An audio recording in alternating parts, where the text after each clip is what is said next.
नमस्ते दोस्तों, आज मैं आपको लुईस ब्रेल के जीवन के बारे में जानकारी दूंगा। दृष्टिबाधितों के मसीहा एवं ब्रेल लिपि के आविष्कारक लुईस ब्रेल का जन्म 4 जनवरी 1809 में फ्रांस के पेरिस शहर में आए हुए कुप्रे नामक गांव में मध्यम वर्गीय परिवार में हुआ था। उनके पिताजी का नाम साइमन ब्रेल था। उनके पिताजी घोड़े की नाल एवं जीन बनाने का काम करते थे। पारिवारिक आवश्यकता के अनुरूप पर्याप्त आर्थिक संसाधन नहीं होने के कारण साइमन को अतिरिक्त मेहनत करनी होती थी। इसीलिए जब बालक 3 साल का हुआ तब पिता ने लुईस को भी अपने साथ अपने कार्य में लगा दिया। अपने स्वभाव के अनुरूप 3 वर्षीय बालक अपने आसपास उपलब्ध वस्तुओं से खेलने में अपना समय बिताया करते थे। बालक लुईस की खेलने की वस्तुएं वही थी जो उनके पिता द्वारा अपने कार्यों में उपयोग की जाती थी। एक दिन बालक लुईस जब दुकान में अकेला खेल रहा था तब अचानक चाकू उछलकर इस नन्हे बालक की आंख में जा लगी और बालक की आंख में से खून की धारा बहने लगी। रोता हुआ बालक अपनी आंख को हाथ से दबाकर सीधा घर आया। घर में बालक की आंख पर साधारण पट्टी कर दी गई। शायद यह माना गया होगा कि छोटा बालक है, शीघ्र ही यह ठीक हो जाएगा। बालक लुईस की आंख की ठीक होने की प्रतीक्षा की जाने लगी। कुछ दिन बाद बालक लुईस ने अपनी दूसरी आंख से भी कम दिखलाई देने की शिकायत की, परंतु यह उनके पिता साइमन की लापरवाही रही होगी, जिसके चलते बालक की आंख का इलाज नहीं कराया जा सका और वे धीरे धीरे नन्हा बालक 8 वर्ष का पूरा होने तक पूरी तरह दृष्टिहीन हो गया। रंग बेरंगी संसार के स्थान पर उस बालक के लिए सब कुछ गहन अंधकार में डूब गया। यह बालक कोई साधारण बालक नहीं था। उनके मन में संसार से लड़ने की प्रबल इच्छा शक्ति थी। उसने हार नहीं मानी और फ्रांस के मशहूर पादरी वेलेंटाइन की शरण में जा पहुंचा। पादरी वेलेंटाइन के प्रयासों से चलते 1819 में इस 10 वर्षीय बालक को रॉयल इंस्टीट्यूट फॉर ब्लाइंड में दाखिला मिल गया। यह वर्ष 1821 का था। बालक लुईस अब तक 12 साल का हो चुका था।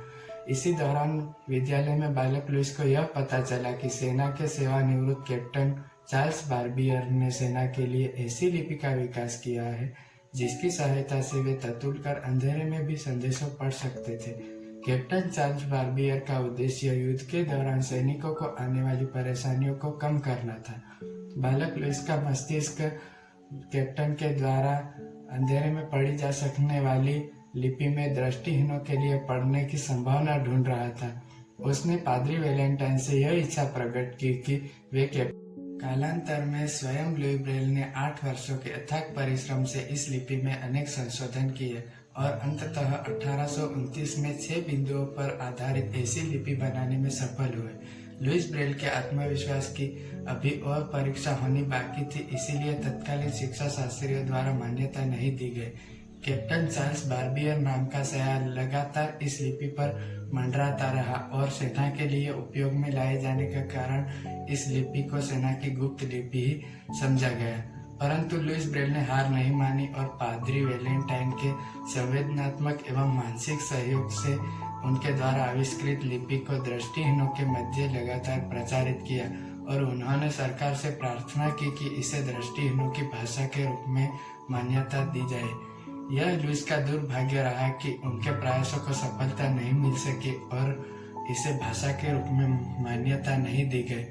अपने प्रयासों को मान्यता दिलाने के लिए स्वर्गस्थ लुईस मात्र 43 साल की आयु में अंततः 6 जनवरी 1852 को जीवन की लड़ाई से हार गए, परंतु उनकी मृत्यु के बाद उनका हौसला नहीं मरा।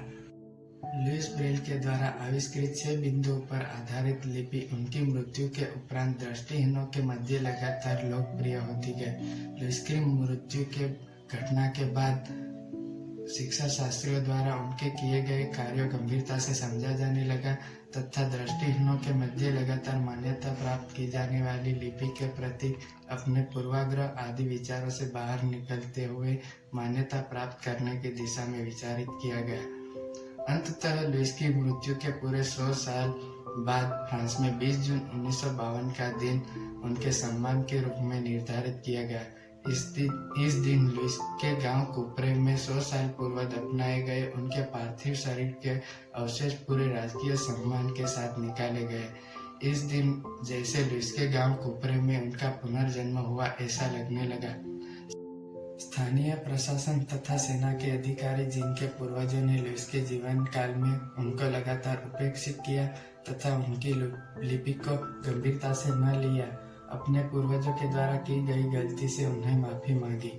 भारत सरकार ने सन 2009 में लुईस ब्रेल के सम्मान के रूप में डाक टिकट जारी किया है। लुईस ब्रेल के द्वारा किए गए कार्य किसी एक राष्ट्र के लिए न होकर पूरे विश्व के दृष्टिहीन मानव के लिए उपयोगी हुए।